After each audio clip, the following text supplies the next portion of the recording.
I had just signed the biggest contract of my career.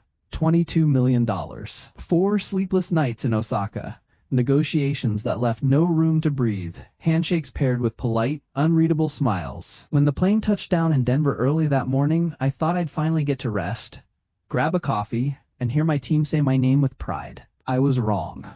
The Ashcombe Logistics Tower gleamed like it always did, sunlight sliding off the polished granite floors of the lobby. But the moment I stepped through the revolving doors, I stopped short.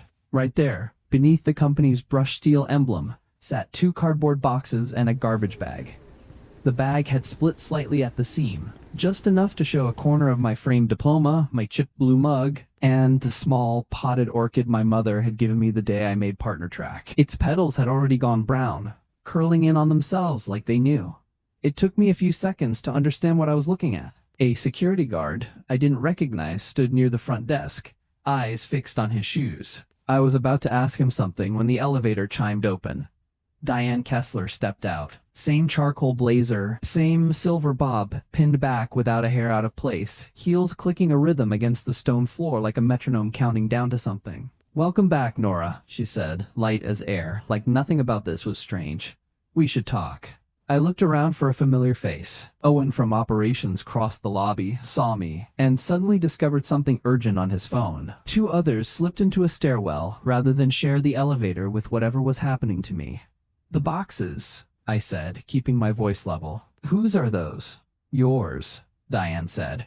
"Har packed up your desk. We're restructuring the international division, and your role didn't survive the redesign." I heard the words, but my brain refused to process them. "Restructuring? I just closed Nakamura Shipping. $22 million. You signed off on the proposal yourself before I flew out." Diane tilted her head, the smile never wavering, though her eyes had gone flat and cold. "The deal is impressive, but the board wants a different direction going forward. I genuinely hope you'll see this as an opportunity." "I've been here 7 years," I said. "I built the entire Pacific Accounts division from nothing. Without me, Nakamura doesn't close this quarter." "No one is indispensable," she said, glancing at her watch. "Legal already sent the termination letter to your personal email. Your badge access ends at noon.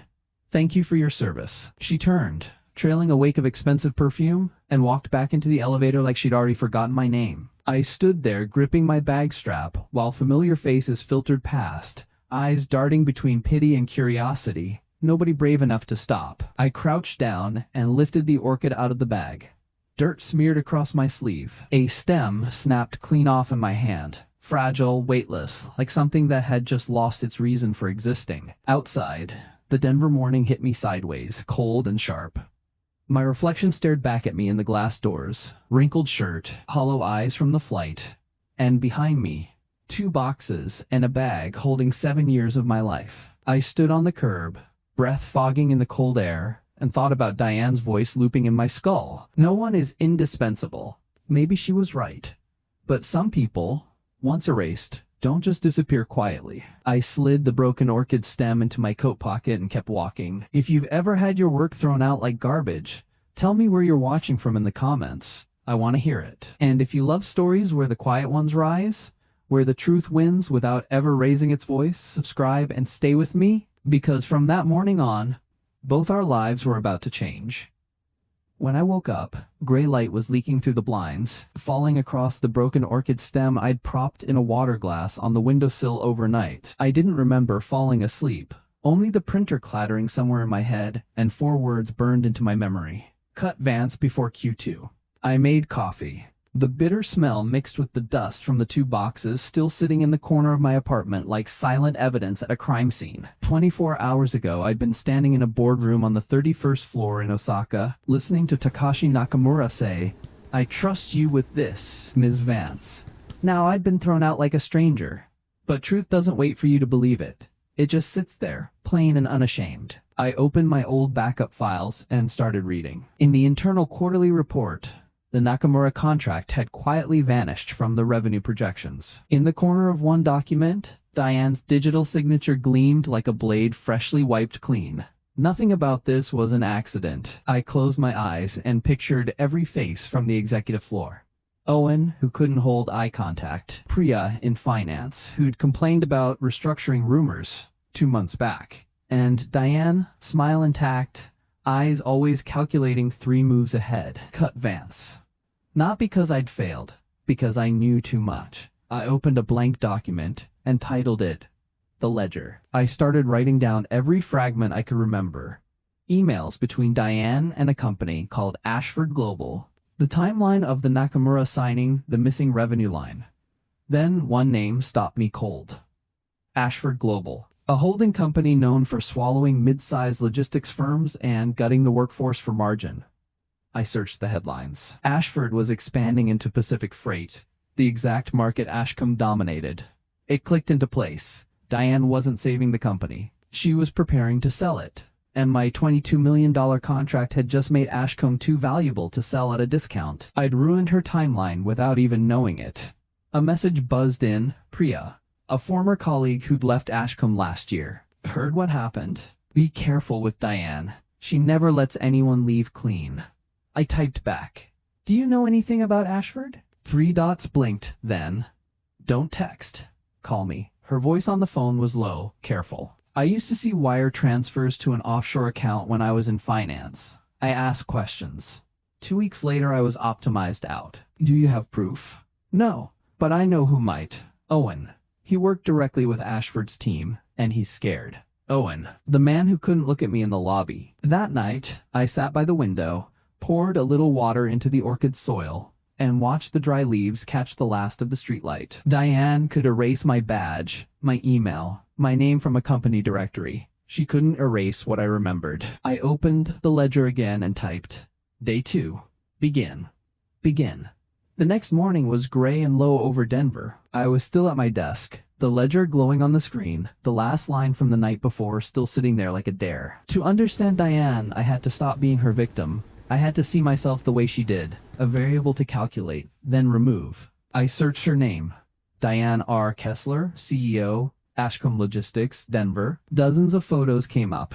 Diane on a leadership panel, Diane shaking hands with the governor, always that same unreadable half smile. Her bio. Raised in rural Kansas, once head of strategy at a national freight conglomerate.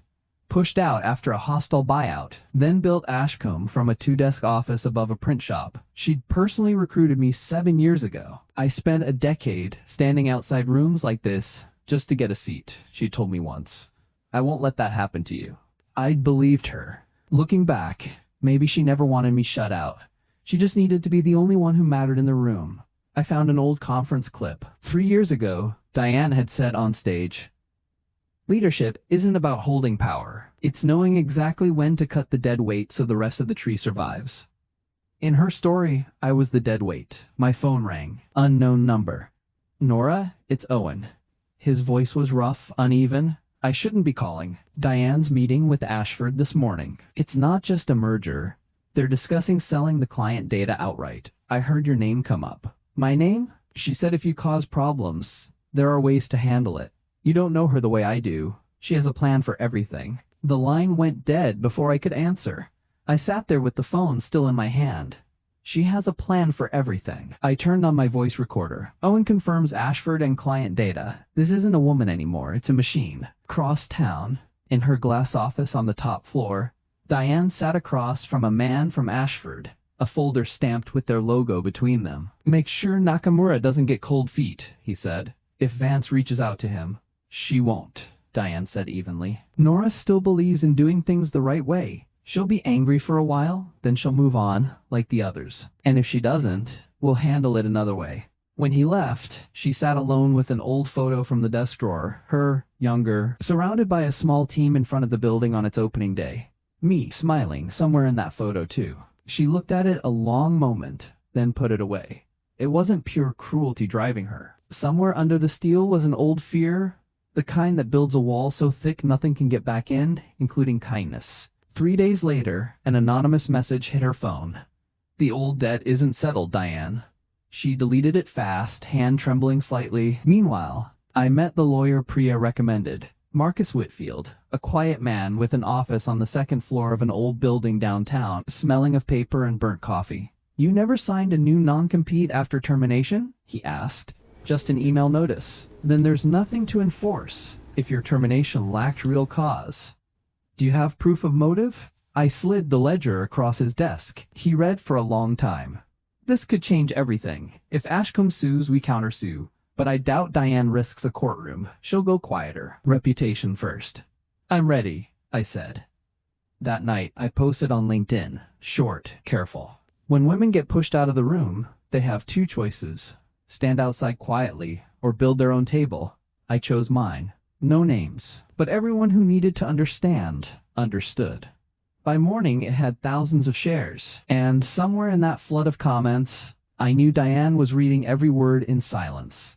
By noon, Ashcombe's legal department had already emailed me a warning about confidentiality obligations tied to any independent work with existing clients. I replied with a copy of the authorization letter Diane herself had signed the year before, granting me discretion over foreign accounts, her own signature, working against her. That evening, Marcus texted, "Nicely played. She's quiet for now. Keep going." I met my first two hires the next morning at a cafe below my apartment. Jade, a former marketing intern I'd once mentored, and Theo, a young engineer from Ashcombe's tech floor. Neither asked why I'd been let go. They only asked, "When do we start?" "Now," I said. We built out of a bare room on the ground floor of my building. The hum of a space heater, cheap coffee, a whiteboard slowly filling with a plan. I named the company Solus Logistics Group. Not a triumphant name, just true. That afternoon, I called Takashi Nakamura myself, before Ashcombe's lawyers could reach him first. "I heard you left the company," he said carefully. "I was removed," I told him. Not for failing, for succeeding at the wrong moment for someone else's plans. There was a long pause. In Japan, we say a tree that grows too fast gets cut down to keep the forest even. I guess I was that tree. He offered to sign directly with Solus instead of Ashcombe. I hesitated only a second before saying yes. 3 days after we filed our new contract, an article ran in the Denver Business Journal. Former Ashcombe executive accused of stealing client data to launch rival firm. My old headshot ran beside it. Jade rushed in, pale, phone in hand. "People are sharing this everywhere." "Let them," I said, surprising myself with how calm I sounded. "If they want to believe it, they will. We deal in proof, not noise." I forwarded Marcus every internal email I still had, including one from Diane herself, instructing that Nakamura's files be stored on a temporary server for easier remote access. A server, it turned out, that had never technically belonged to Ashcombe's secure systems at all. Her own words, now working like evidence against her. Diane's next move came through my mother. A woman claiming to represent Ashcombe had shown up at her door, asking gently whether I was doing okay, then adding, almost kindly, that sometimes people have to choose between being right and being safe. I drove straight to my mother's house that evening. She poured tea, steady as ever. "What are you going to do?" she asked. "I don't know. Some days I want to let it go. But if I stay quiet, I become just like them." She held my hand. "When your father left, I didn't fight him. But I never let him forget I still existed. Sometimes resistance doesn't need to be loud. You just stand your ground, and they're the ones who eventually step back."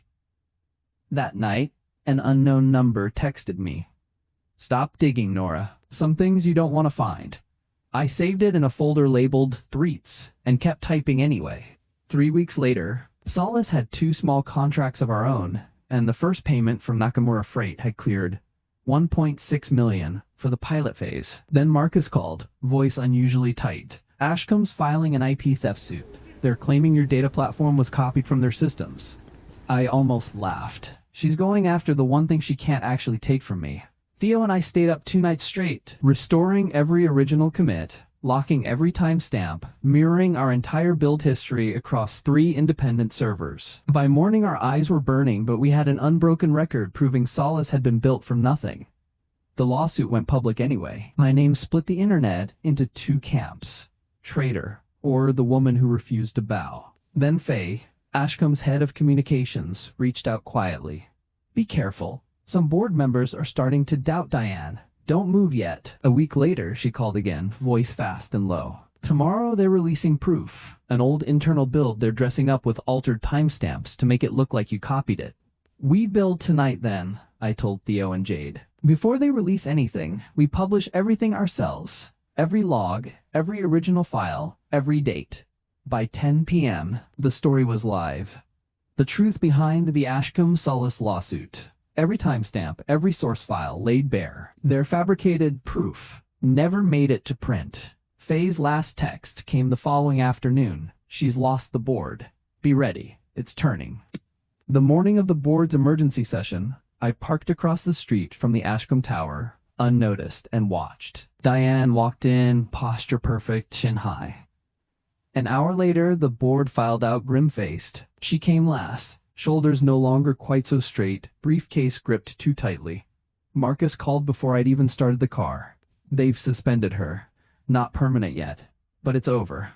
I felt no triumph. Just a strange, hollow quiet, like the stillness after a storm when the house is still standing but the yard is full of debris. 3 days later, an email arrived from Renata Cole, chairwoman of the board. We'd like to discuss a possible new arrangement. In a downtown meeting room, Renata offered me two paths. Return to Ashcombe as executive director of international accounts, reporting straight to the board, or sell Solace outright for a considerable sum plus a multi-year contract. I thanked her and asked for 1 day to think. That night I didn't sleep. I wrote a third option instead, one where Solace stayed independent, and I came back not as an employee, but as a strategic partner, restructuring Ashcombe's international division over the next 2 quarters, on equal footing. The next morning I wore a plain white shirt, hair pulled back, the same shoes I'd worn the day I walked out carrying 2 boxes and a garbage bag. Not to impress anyone, to remind myself who I still was. In the meeting room, Diane's chair sat empty, just a nameplate left behind, a trace of someone who used to hold the room. I didn't come to choose between your 2 offers, I told Renata, sliding a folder across the table. I came with a third. I laid it out plainly. Solace stays independent, leads the restructuring of Ashcombe's international systems, retains its own contracts, and Ashcombe earns a share of every reactivated account. One director frowned. You want control without belonging to us. I don't want control for its own sake, I said. I want to prove this company can still grow if it's brave enough to change how it operates. I'm not asking for a job. I'm offering a way out. Renata studied the final line of my proposal in silence. The future of a company doesn't belong to the ones who cling to power. It belongs to the ones willing to rebuild it. You wrote this? She asked. I only wrote what Diane once tried to teach me, I said. I think she forgot what it meant. 3 days later, the board approved the partnership. Solace became Ashcombe's strategic partner for its international division, and I was named lead architect of the restructuring. The press called it an unprecedented arrangement between a company and the employee it had once thrown out with the trash. One outlet wrote that I'd done what most people only imagine, turned a firing into the opening chapter of something bigger. A few weeks later, a small package arrived at my new office with no return address. Inside was an old photograph.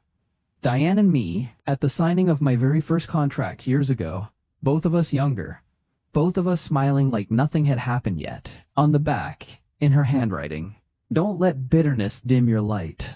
I studied it for a long time. I felt no anger, only something close to gratitude, because without her, I might never have found out how strong I could stand on my own. Solace's first restructured account closed 2 months later. Revenue was up nearly 40%. Renata suggested we expand into Europe next. I agreed, this time as an equal, not a subordinate. That night, alone in my office with the city glittering beyond the glass, I opened the ledger one last time and wrote the final line. A year ago, I stood in a lobby with 2 boxes and a garbage bag, certain my life was over. It was only the first page of something else. People can erase your name from a list. They cannot erase the value you built. The truth doesn't need permission. It only needs time. I closed the laptop and caught my own reflection in the dark window. Not the woman who'd been thrown out. The woman who'd rewritten the whole story. I whispered to myself, sometimes the best revenge isn't watching them fall. It's making sure they can never forget you're still standing. Then I turned off the light, leaving only the small orchid on the windowsill, one new green shoot leaning toward the glass as if it agreed.